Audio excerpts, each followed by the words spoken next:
ഇന്ന് വളരെയധികം ആളുകളിൽ സാധാരണയായി കണ്ടുവരുന്ന ഒരു പ്രശ്നമാണ് പ്രമേഹം അഥവാ ഷുഗർ. നമ്മളെ അടുക്കളത്തോട്ടത്തിലെ ചില ഇലകൾ ഈ ഷുഗർ നിയന്ത്രിക്കാൻ സഹായിക്കുമെന്ന് പറഞ്ഞാൽ നിങ്ങൾ വിശ്വസിക്കുമോ? പ്രമേഹമുള്ളവർക്ക് രക്തത്തിലെ ഗ്ലൂക്കോസിന്റെ അളവ് നിയന്ത്രിക്കാൻ സഹായിക്കുന്ന ശാസ്ത്രീയമായി തെളിയിക്കപ്പെട്ട ഇലകളെ കുറിച്ചാണ് ഇന്നത്തെ വീഡിയോയിൽ സംസാരിക്കുന്നത്. പക്ഷെ ഒരു കാര്യം എപ്പോഴും ശ്രദ്ധിക്കണം, ഇവ പ്രമേഹത്തിനുള്ള പൂർണ്ണമായ ചികിത്സയല്ല. ഇത് പ്രമേഹത്തിന്റെ മരുന്നുകളോടൊപ്പമുള്ള ഒരു പിന്തുണ മാത്രമാണ്. ഡോക്ടറുടെ നിർദ്ദേശമില്ലാതെ യാതൊരു കാരണവശാലും പ്രമേഹത്തിനുള്ള മരുന്നുകൾ നിർത്താൻ പാടില്ല. വീഡിയോയിലേക്ക് കടക്കാം. കറിവേപ്പില നമ്മുടെ കറികൾക്ക് രുചിയും മണവും ഗുണവും നൽകാൻ എപ്പോഴും ചേർക്കുന്നതാണ് കറിവേപ്പില. ഷുഗർ ഉള്ളവർക്ക് കറിവേപ്പില രക്ഷകനാണെന്ന് വേണം പറയാൻ. കാരണം ഇതിലടങ്ങിയ നാരുകളാണ് പ്രധാന ഘടകം. ഇവ രക്തത്തിലേക്ക് പഞ്ചസാര ആഗിരണം ചെയ്യുന്നത് വളരെയധികം സാവധാനത്തിലാക്കും. ദിവസവും കറിവേപ്പില കഴിക്കുന്നത് വളരെയധികം ആരോഗ്യകരമാണെന്ന് പല പഠനങ്ങളിലും കണ്ടെത്തിയിട്ടുമുണ്ട്. തുളസിയില ഔഷധങ്ങളുടെ രാജ്ഞി എന്നാണ് തുളസി ഇലയെ ആയുർവേദം വിശേഷിപ്പിക്കുന്നത്. ദിവസവും ഉപയോഗിക്കുന്നത് രക്തത്തിലെ പഞ്ചസാരയുടെ അളവ് നിയന്ത്രിക്കാൻ സഹായിക്കുമെന്നാണ് പല പഠനങ്ങളിലും കണ്ടെത്തിയിട്ടുള്ളത്. കൂടാതെ ഇതിന് ആന്റി ഇൻഫ്ലമേറ്ററി ഗുണങ്ങളുമുണ്ട്. ദിവസവും 4-5 തുളസിയില വെറും വയറ്റിൽ ചവച്ചരച്ച് കഴിക്കുന്നതോ അല്ലെങ്കിൽ തുളസിയില ഇട്ട വെള്ളം ദിവസവും 2-3 തവണ കുടിക്കുന്നതോ, ഇനി അതുമല്ല നമ്മൾ ചട്നിയൊക്കെ ഉണ്ടാക്കുമ്പോൾ ചട്നിയിൽ ഒരു രുചി മാറ്റത്തിനായി തുളസിയില ചേർത്ത് തയ്യാറാക്കുന്നതോ വളരെയധികം നല്ലതാണ്.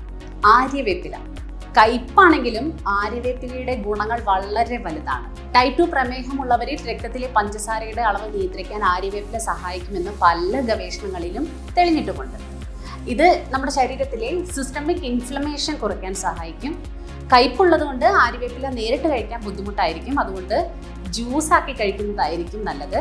പക്ഷേ എങ്ങനെ കഴിക്കണം, എത്ര അളവിൽ കഴിക്കണം എന്നുള്ള കാര്യത്തിൽ എപ്പോഴും നിങ്ങളുടെ ഡോക്ടറുടെ നിർദ്ദേശം തേടാൻ മറക്കരുത്.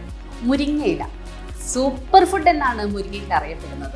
കാരണം അത്രത്തോളം പോഷക ഗുണങ്ങൾ ഇവയിൽ അടങ്ങിയിട്ടുണ്ട്. പ്രമേഹ നിയന്ത്രണത്തിനും മുരിങ്ങയില പേരുകേട്ടതാണ്. കാരണം ഇവയിൽ ആന്റി ഓക്സിഡന്റുകളും ആന്റി ഇൻഫ്ലമേറ്ററി ഗുണങ്ങളും ധാരാളമായി അടങ്ങിയിട്ടുണ്ട്.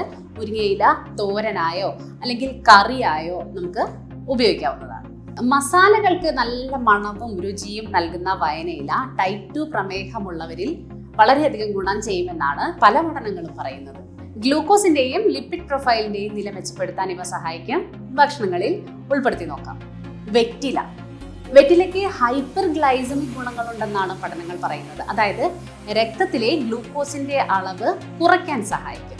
കൂടാതെ നമ്മുടെ മെറ്റബോളിസത്തിനും ഗുണകരമാണ്. ഇതിനെക്കുറിച്ച് കൂടുതലായി പഠനങ്ങൾ നടക്കുന്നുണ്ടെങ്കിലും പരമ്പരാഗതമായി ഒരു ഔഷധമായി തന്നെയാണ് നമ്മൾ വെറ്റിലയെ കണക്കാക്കുന്നത്.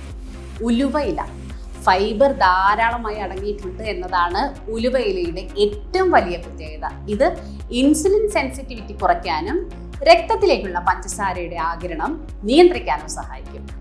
ഉലുവയില കറിയായോ തോരനായോ അല്ലെങ്കിൽ മുട്ടയോടൊപ്പം ചേർത്തും എല്ലാം കഴിക്കാവുന്നതാണ്. ഈ 7 ഇലകളും പ്രമേഹം നിയന്ത്രിക്കാൻ വളരെയധികം സഹായിക്കും. പക്ഷെ ഒരു കാര്യം നിർബന്ധമായും ഓർക്കുക, നിങ്ങൾ ഇൻസുലിനോ അല്ലെങ്കിൽ പ്രമേഹത്തിനുള്ള മരുന്നുകളോ എടുക്കുന്നവരാണെങ്കിൽ ഈ ഇലകൾ കൂടുതൽ അളവിൽ കഴിച്ചാൽ നിങ്ങളുടെ ഷുഗർ നില പെട്ടെന്ന് താഴാൻ സാധ്യതയുണ്ട്. അതുകൊണ്ട് ഡോക്ടറുടെ നിർദ്ദേശം എപ്പോഴും നിർബന്ധമായും തേടുക. ഡോക്ടർക്ക് മാത്രമേ നിങ്ങൾക്ക് ആവശ്യമായ അളവിലുള്ള എല്ലാ മരുന്നുകളും മറ്റെന്ത് കാര്യങ്ങളാണെങ്കിലും നിർദ്ദേശിക്കാനാവും. ഹെൽത്ത് ആൻഡ് വെൽനസ് വിഷയങ്ങളിൽ നിങ്ങൾ അറിയാൻ ആഗ്രഹിക്കുന്ന കൂടുതൽ വിവരങ്ങൾക്കും വിശദാംശങ്ങൾക്കുമായി ഹാപ്പിയസ്റ്റ് ഹെൽത്ത് മലയാളം വെബ്സൈറ്റ് സന്ദർശിക്കാം. വീഡിയോ ഇഷ്ടമായാൽ ലൈക്ക് ചെയ്യാനും ഷെയർ ചെയ്യാനും സബ്സ്ക്രൈബ് ചെയ്യാനും മറക്കരുത്.